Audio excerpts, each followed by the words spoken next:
Bia kamal ka Nuer online TV channel ener malake ni amwe kiyene dialo konti linka roine gwasame leren bana ling leretin kontin ci togre duaran konit kon shal ka Nueri ken yam bana roicha kamen ci tog men bejbe ci togre duaran ka fan gak ken fan gak en wol fan gak ban tim bejbe tin kon shawre en latin bana kelinka jalere me كان قانون يعمل جرام جديد كان online TV channel غورجة إن غوجين دير لير ما دير جن يوخنا يدي كوكين غورجة بين غوجين دير شارو دير جاتو بيقوات دان إن چلير نو من جتوك جه بانن من دان إن ليرو دو قوات مي بان جتو لينك لودا أن والله كشان كرو كفايبا كلون كنا دانغرو ودي جن دانغرو ودي ديج جتوغا نو شيكوم يوغاندا ala Uganda People Defense Force ala deni ken deni South Sudan People Defense Force SSPDF chatuogo no chicken helicopter kene Antinov chicken ganyo mo jakan ka re duaran kone chal ken ware en winami shika book goten kone ken ka book wa gor ken goten konti tamante keten kana gaat banja ngaja gwan re we dan ka fangak coach korokor mlanwer banana ka pink renal chaga chaga wujre which loga chaga nangre romne no ka goten content cha nang ten ko pink take a year take a nyoch midit chaga gur kur te tekaten to ku la nyurten no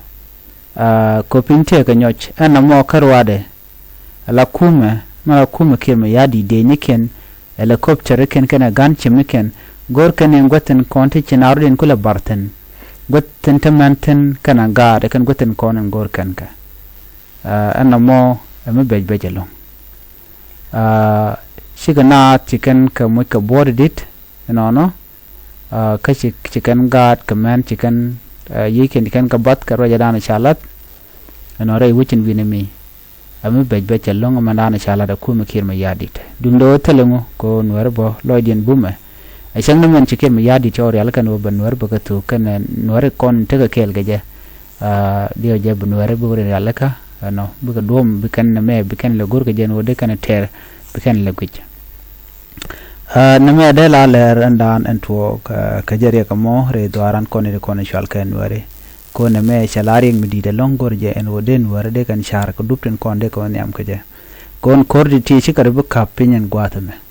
biga won yama men mi shikon shuch ajanda na gor ke kirma yadit kanetin kon tila Nuer tin charo matkel ko ga Nuer yaro matkel katen bianga jen wo jongle aga Nuer kapam apanal kap aga Nuer bo kan kwa dangaro ti tiketen mi dira long no ben Nuer biga chuch so na me ajere dan shoda laden wala ren yala dangaro karen yala kono shibok tin chin Nuer gen gabuk so jom dera update correcting kon tin jakon railway dan ka fangak just lan di de long no de kon gwich chuch ka taram loka no katene de kon la politician ke kwan wer tegeten tete kene ke kirma yadi te kene kon kwan wala nak kabit ka lora bang no mone just lodge so jallo aju me dera wo kane kon te ka fangak no rode jeti dial kenyen kot cirun dial kinin dial ikana bakel shangorun bala shangdo dien kon tama che tene ke nindangro bokaya beja maten situation dan tinten ko meda dan kwale cham agat god dan toy natin no katibay baja long ko kuna la tere pine ko en ken yadi la renyal en wala be ne garun wanga long na baka jen god dan bogoten bogona so na me gore sharma gwa ne ko la ngene kanetin kon tela kwar Nuere rewi ka fanga ka do dan de kan kirm yadit de kan nyoko mi josh kaneja jo me jo mo gode nyo akon kel bana de kala radian ane biata kamal bye bye